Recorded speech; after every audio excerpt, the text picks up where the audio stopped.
There's a specific kind of exhaustion that comes with anxiety, not the tiredness of having done too much, but the tiredness of a nervous system that never fully switches off. You might go to bed at a reasonable hour and wake up already braced for something, though you couldn't say what. You might find yourself managing a conversation on the surface while something underneath is quietly reviewing every possible thing that could go wrong. You might have learned to describe yourself as a bit of a worrier or someone who overthinks, as if anxiety were a personality trait rather than something happening in your brain and body. If that resonates, this video is for you. Not to fix you, because you are not broken, but to explain what is actually happening, why it happens, and what a genuinely different relationship with anxiety looks like. Because most people who live with anxiety have never had it properly explained to them, and that absence of understanding is its own kind of suffering. Anxiety is your brain's threat detection system doing its job. The amygdala, an almond-shaped structure deep in the brain, constantly scans for danger. When it detects a potential threat, it triggers a cascade. The hypothalamus activates the sympathetic nervous system, adrenaline and cortisol flood the body, heart rate increases, muscles tense, breathing quickens. Your body mobilizes for action.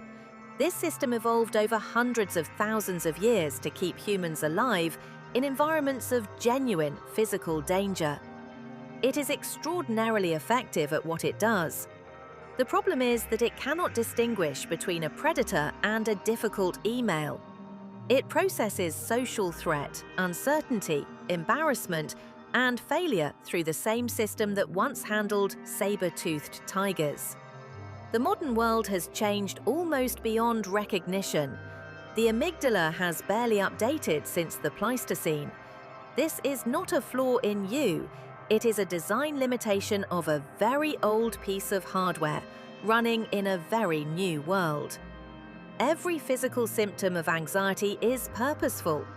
Racing heart, pumping blood to muscles for action. Quickened breathing, flooding the body with oxygen. Digestive shutdown, redirecting energy from non-essential systems.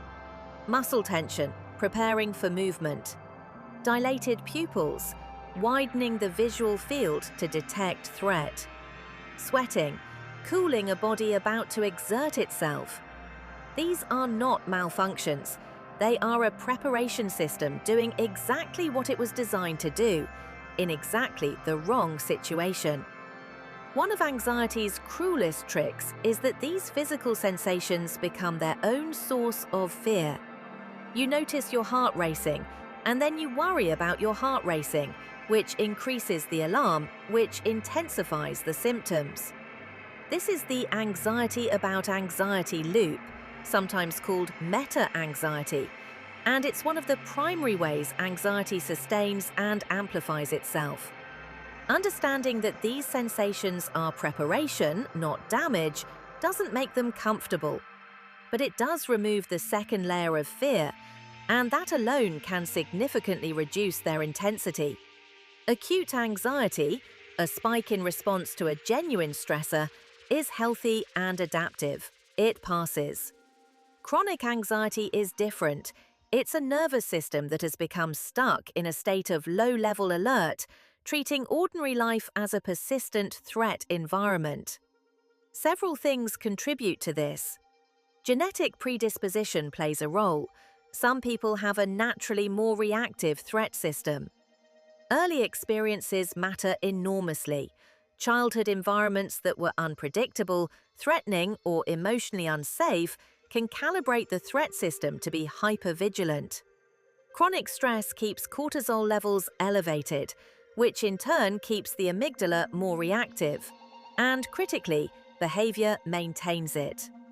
Avoidance, repeatedly escaping or sidestepping anxiety-provoking situations, provides immediate relief, but teaches the brain that the threat was real and that escape was necessary. Over time, avoidance narrows the world. The list of safe situations shrinks. What starts as not wanting to attend a difficult event becomes gradually not wanting to leave the house. Understanding this mechanism is crucial because it means the path back is not about feeling less, but about behaving differently. Anxiety doesn't just live in the body, it lives in the stories we tell. Cognitive behavioral therapy identifies a three-part sequence: the activating event, the belief, and the consequence.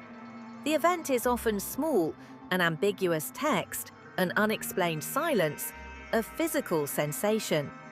The belief, the interpretation, is where anxiety adds its content: catastrophic, worst case, certain.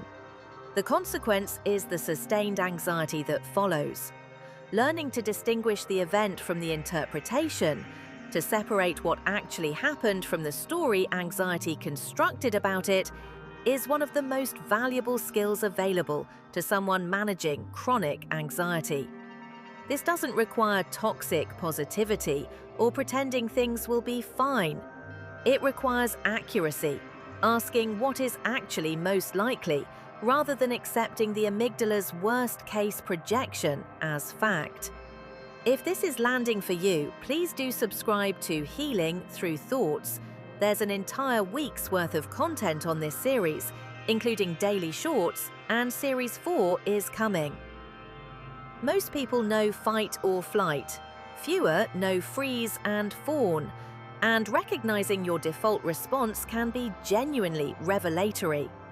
Fight is the impulse to confront, argue, or push back.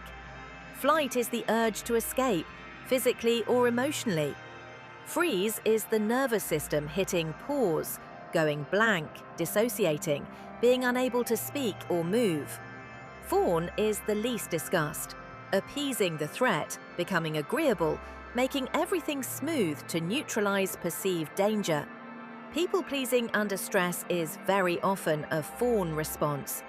Going silent in conflict is very often freeze.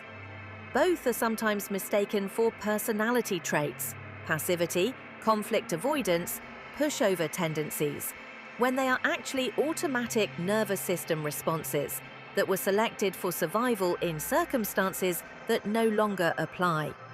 Understanding your default stress response doesn't excuse behavior, but it does change the conversation from "what is wrong with me" to "what is my nervous system doing, and can I give it different options?" Anxiety is not weakness. It is not a lack of faith, willpower, or resilience. It is not something that people with stronger characters simply don't experience.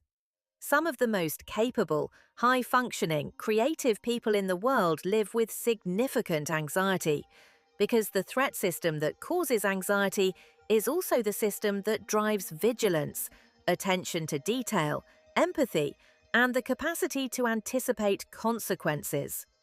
The sensitivity that makes someone anxious is often the same sensitivity that makes them perceptive, caring, and thorough. Anxiety is also not permanent. The brain is neuroplastic. It changes in response to experience, behavior, and practice. The patterns that sustain anxiety can be interrupted. New responses can be built. This is not a promise of a cure, because anxiety is part of being human, but a fundamentally different relationship with it, one where anxiety informs rather than controls, is genuinely possible. Not for some people. For most people with the right understanding and the right tools. 3 places to begin if anxiety is a regular companion in your life. First, name it.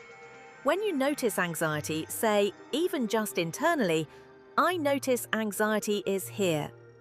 Clinical labeling activates the prefrontal cortex and begins to moderate the amygdala response.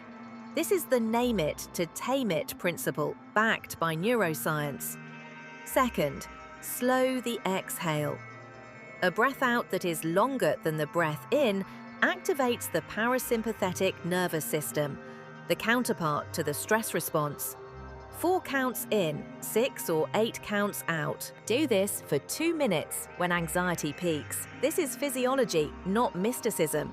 Third, question the story. When anxiety is telling you something terrible is likely, ask, What is the realistic range of outcomes here? What is actually most probable? Not to dismiss the concern, but to give it accurate proportions. The anxious brain is not a reliable narrator of probability, and it needs a more accurate co-author. If you've lived with anxiety for a long time, it can feel like it's simply who you are, a fundamental part of your nature rather than a pattern running in your nervous system. But you are not your anxiety. You are the one who notices it, which means there is already distance between you and it, even if it doesn't feel that way yet. This series is about building more of that distance. Not by eliminating anxiety, that's not the goal and it's not realistic, but by changing your relationship with it. From something that happens to you to something you can observe, understand, and respond to with increasing skill and compassion. That shift doesn't happen overnight, but it does happen. And it starts with exactly what you did today, wanting to understand. Thank you for being here. This is Healing Through Thoughts, and Series 3 continues all week.